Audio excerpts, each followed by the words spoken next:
Ang aklat ng Deuteronomio, Kabanata 31. Nagpatuloy si Moises sa pagsasalita sa mga Israelita.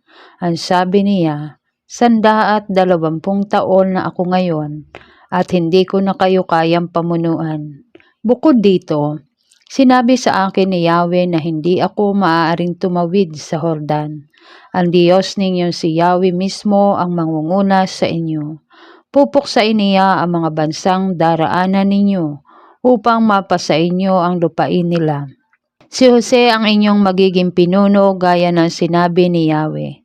Ang mga bansang iyon ay lilipulin ni Yahweh tulad ng ginawa niya sa mga haring Amoreo na sina Sihon at Og. At sa kanilang kaharian, sila'y ipabibihag ni Yahweh sa inyo at gagawin naman ninyo sa kanila ang sinabi ko sa inyo. Magpakatatag kayo at lakasan ninyo ang inyong loob. Huwag kayong matakot sa kanila, sapagkat sasamahan kayo ni Yahweh na inyong Diyos. Hindi niya kayo iiwan, ni pababayaan man. Ipinatawag ni Moises si Josue at sa harapan ng sambayanan ng Israel ay sinabi ang ganito, Magpakatatag ka at lakasan mo ang iyong loob, sapagkat ikaw ang mangunguna sa bayang ito sa pagsakop sa lupaing ipinangako ni Yahweh sa kanilang mga ninuno.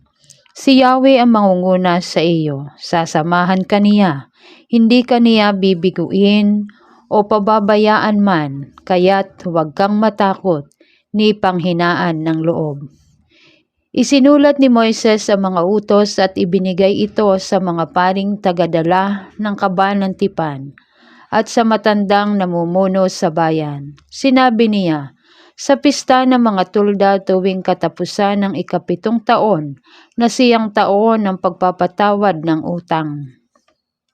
Basahin ninyo ang kautosang ito sa harap ng buong Israel sa lugar na pipiliin ni Yahweh upang dooy sambahin siya. Tipunin ninyong lahat ang mga lalaki, babae, bata, pati ang mga dayuhang kasama ninyo upang marinig nila ang kautosang ito. Sa ganoon, matututo silang matakot sa Diyos ninyong si Yahweh at sumunod sa kanyang mga utos. Pati ang inyong mga anak na hindi pa nakaalam nito ay magkakaroon ng takot kay Yahweh habang sila'y nabubuhay sa lupaing titirhan ninyo sa ibayo ng Hordan. Sinabi ni Yahweh kay Moises, Malapit ka nang mamatay. Tawagin mo si Josue at pumunta kayo sa tuldang tipanan upang bigyan siya ng mga bilin. Gayon nga ang ginawa nila. Si Yahweh ay bumaba sa tuldang tipanan sa anyong haliging ulap at tumayo sa pintuan. Sinabi pa ni Yahweh kay Moises, nalalapit na ang iyong kamatayan kapag nangyari na ito. Ang Israel ay magpapakasama at maglilingkod sa mga Diyos-Diyosan sa lupaing pupuntahan nila. Tatalikod sila sa akin at sisira sa aming kasunduan. Kung magkaganoon, magagalit ako sa kanila. Itatakwil ko sila at tatalikuran, at sila'y madaling mabibihag ng kaaway. Daranas sila ng mga kaguluhan at kapahamakan hanggang sa mapag-isip-isip nilang ito'y dahil sa akong Diyos nila ay hindi nila kasama. Pababayaan ko sila dahil sa kasamaang ginawa nila, ang pagsamba nila sa mga Diyos-Diyosan.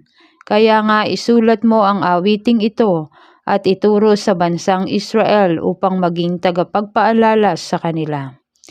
Kapag nadala ko na sila sa lupaing mayaman at sagana sa lahat ng bagay, tulad ng aking pangako sa kanilang mga ninuno, mamumuhay na sila ng sagana at tiwasay.